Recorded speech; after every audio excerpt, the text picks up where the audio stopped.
So there's a simple idea that I want to implant in all of our hearts and minds as we begin this series of unlocking you.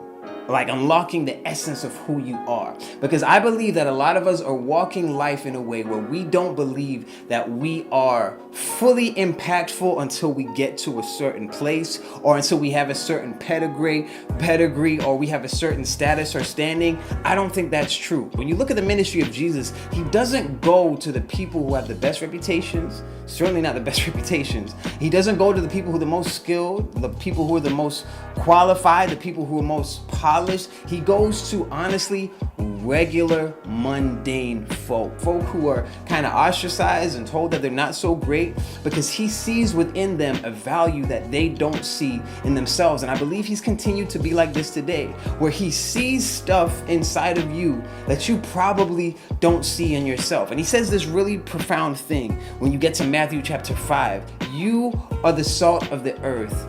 You are the light of the world, which is very profound, especially in a society that values salt as much as they valued salt. It's saying like, y'all are mad important. I love the way that he says it, because it's like these two Greek words together that's almost like doubling down on you. It's like you are the salt. You are the light, which is kind of a weird way to put it. But then I considered the people that he's talking to, and I think that he had to emphasize it because these people weren't going to believe it. It's almost like, so like when I was young, I'm not from America. I moved to America when I was like 11, and I didn't touch a basketball till I was like 13. But because of my complexion, people just would assume that, you're gonna be good at basketball.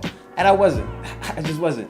And so pretty quickly amongst my circle of friends, it became clear that, okay, Jason's learning, but he's just not. Don't put him on your team. So I'll be picked last the majority of the time. And there's a very real experience when you're the one who's picked last, where when you have team captains and they're like, all right, you get used to like being the last two. It's like you and some kid who's like on crutches, and they're like, yeah, I'm gonna take the dude on crutches because Jason he can't shoot.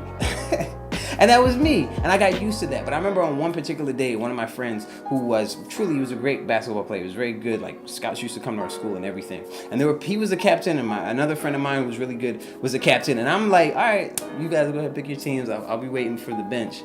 I get it. And he turns and he points to me. And so naturally, my first response is like, like me? Like you mean me? And he's like, no, yes, you.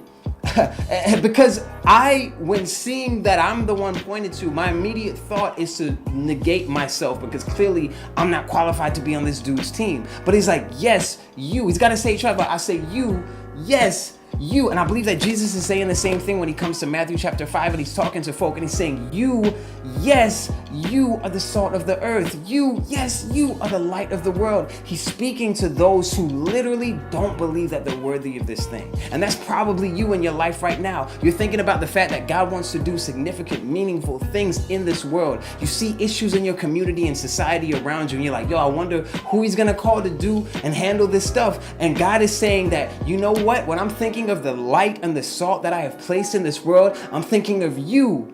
Yes, you, the one who's saying, no, it can't be me. I don't have the skills. I don't have the capacity. I don't have the charisma. I don't have whatever laundry list of things that should make it so I could do this. I don't have it. Jesus is saying, I am choosing you. Yes, you.